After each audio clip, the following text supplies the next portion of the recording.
With over 200 armed conflicts since the 1960s, Africa is a fertile ground for mercenaries. Stories of the Russian Wagner group being hired by some African leaders to help fight rebels is not unique. In the 1960s, there was a man who defined the role of an African mercenary from being an accountant to a deadly mercenary. Michael Hoare would go on to become one of the most effective gun for hire in the DRC, where he defeated communist rebels advised by Che Guevara and saving 2,000 hostages with only 300 men. But the story doesn't end there. It also covers his downfall in the Seychelles. Please stay with me as we cover the story of Michael Hoare, the accountant who became a mercenary. Michael Hoare was born in 1919 in Kolkata, India, to Irish-born Aileen and Thomas Hoare. Hoare's father was a boatman on the Hooghly River. Growing up, the young man idolized the famous British explorer Sir Francis Drake. At the age of 8, Michael Hoare was sent to England, where he studied accounting. Hoare's accounting career was put on hold after the outbreak of the Second World War. At age 20, Hoare joined the London Irish Rifles. Later, he joined 2nd Reconnaissance Regiment of the Royal Armoured Corps as 2nd Lieutenant and fought in the Arakan Campaign in Burma and in the Battle of Kohima in India.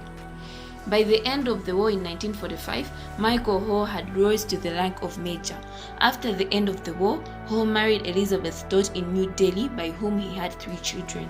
Hoare returned to England and completed his education, qualifying as a chartered accountant in 1948. With a man used to adventures, he found life of an accountant boring in London. Hoare decided to move to Durban, South Africa in search of adventures. In South Africa, Hoare worked in safaris. In his free time, he competed in marathons. During this time, Hoare was involved in searching of the rumored lost city of Kalahari in the Kalahari Desert. And it is in South Africa where Michael Hoare rode a motorcycle from Cape Town to Cairo. All these adventures did not satisfy Hoare's adrenaline rush. In 1960, Hoare decided to return to the life of a soldier, leading to his interest in becoming a mercenary. Hoare's first mercenary action was in 1961 in Katanga, a province trying to break away from the newly independent Republic of Congo. During this time, Moise Tsombe was the president of Katanga. Although he was trying to break away from the Republic of Congo, Katanga had no army. So France helped Tsombe to recruit mercenaries that included Bob Denant and Michael Hoare to fight the Congolese army. By 1963, the breakaway had failed and Tsombe went into exile, while Hoare returned to South Africa. Although the Katanga campaign was unsuccessful, Hoare had an important ally in form of Moise Tsombe. This relationship would come in handy in 1964 during the Samba Rebellion, but let's not go ahead of ourselves here. Between 1961 to 1965, in the Republic of Congo, there was a Simba rebellion. I won't go in great detail, but in short, what happened was that after the assassination of the DRC's Prime Minister, Patrice Lumumba, his followers formed a rebel group, which was dominated by the Simba people. By 1962, the rebels were advancing quickly and defeating the Joseph Kasavubu's government troops.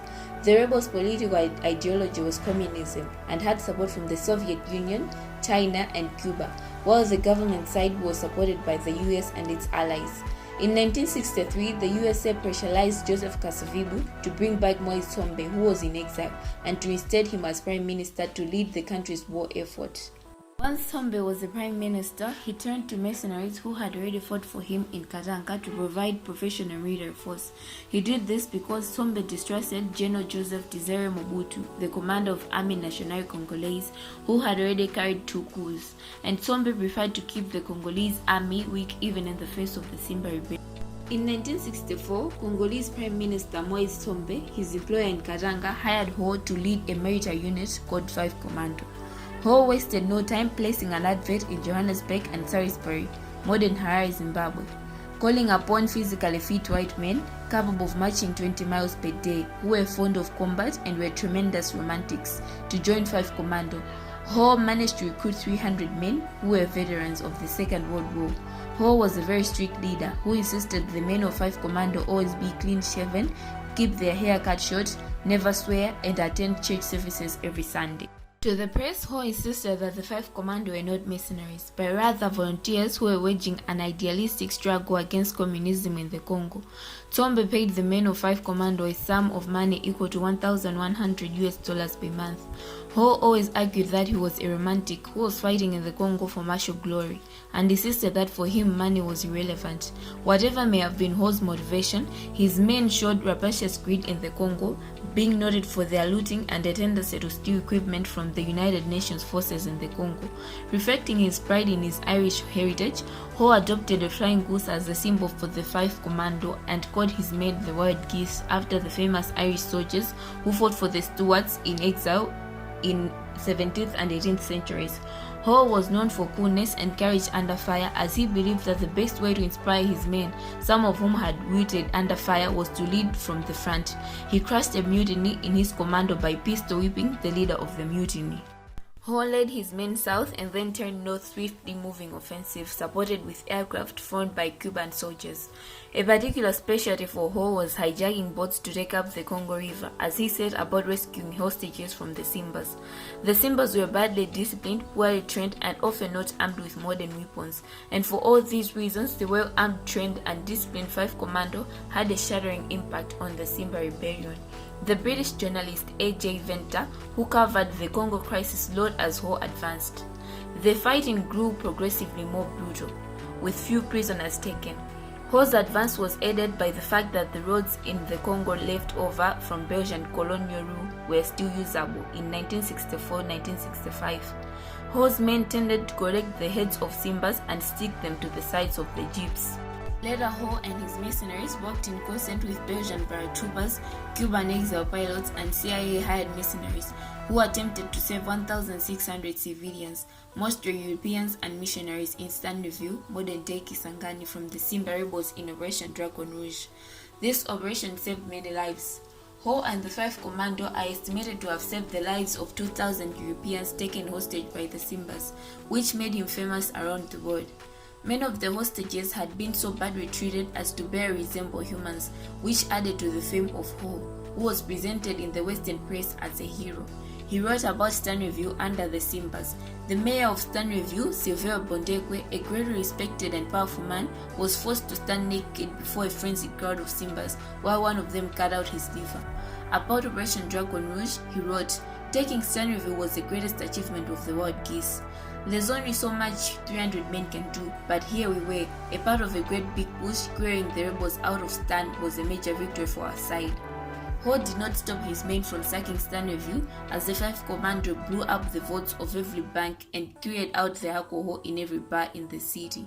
Hoare was later promoted to Lieutenant Colonel in the Armée Nationale Congolaise, and 5 Commando expanded into a 2-battalion force. Hoare commanded 5 Commando from July 1964 to November 1965. After defeating the Simbas and squashing the rebellion, he told the media that he estimated that 5 Commando had killed between 5,000 to 10,000 Simbas.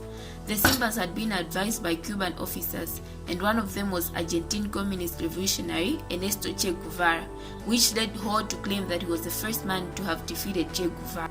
Speaking on the conflict, he said, "I had wanted nothing so much as to have 5 Commando known as an integral part of the ANC, a 5 Commando destined to strike blow to rid the Congo of the greatest cancer the world has ever known, the creeping insidious disease of communism."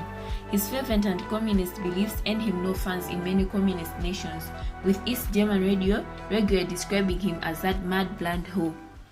This led him to being nicknamed Mad Mike, a moniker with which he was delighted. After the war, Hoare returned to South Africa as a hero. He wrote in his own account of 5 Commandos' role in 1960s Congo Mercenary War, originally titled Congo Mercenary, and much later repeatedly republished in paperback simply as Mercenary. In the mid-1970s, Hoare was hired as a technical advisor for the film The Wild Geese, the fictional story of a group of mercenary soldiers hired to rescue a deposed African president who resembled Tombe, while the Central African nation the story was set in resembled the Congo. The character Colonel Ian Faulkner, played by Richard Burton, was modeled on Hoare. In 1978, Seychelles exiles in South Africa, acting on behalf of ex-President James Macham, discussed with South African government officials on launching of a coup d'etat against the new president, Frans Albert Rene, who had promoted himself from prime minister while Macham was out of the country. Associates of Macham contacted Hoare.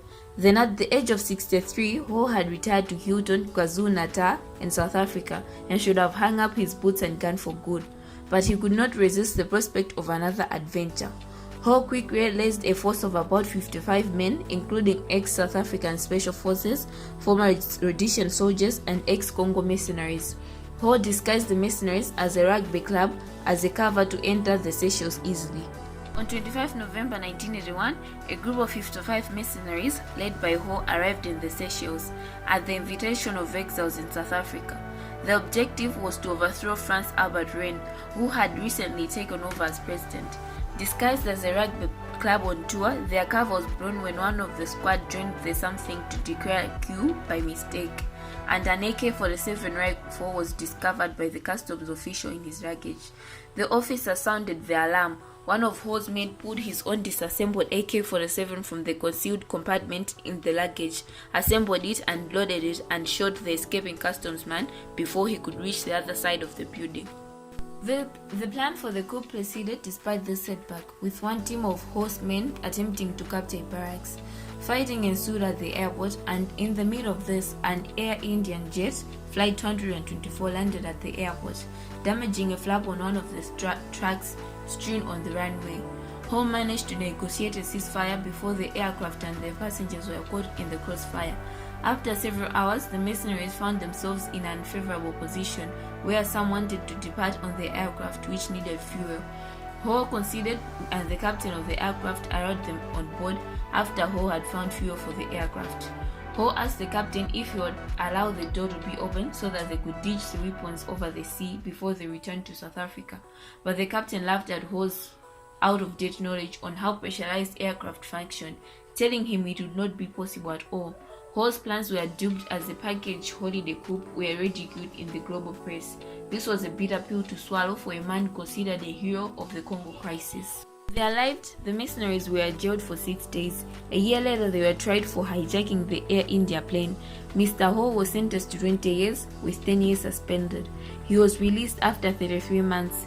Mr. Hoare spent his final years in South Africa and published several memoirs, including The Seychelles Affair 1986 about the failed coup attempt, and Congo Mercenary 2008 on his area more successful exploits. The Last Days of the Cathars 2013 is a fictionalized account of a Christian sect living in southern France during the Middle Ages, a story that had fascinated Hoare in later. Hoare died of natural causes on 2 February 2020 in a care facility in Durban at the age of 100. It's ironic that Michael Hoare lived by the philosophy that you get more out of life by living dangerously, but managed to live a long life. Thanks for watching today's episode of African History 101. Let me know in the comment section if you want me to cover any African historical figure.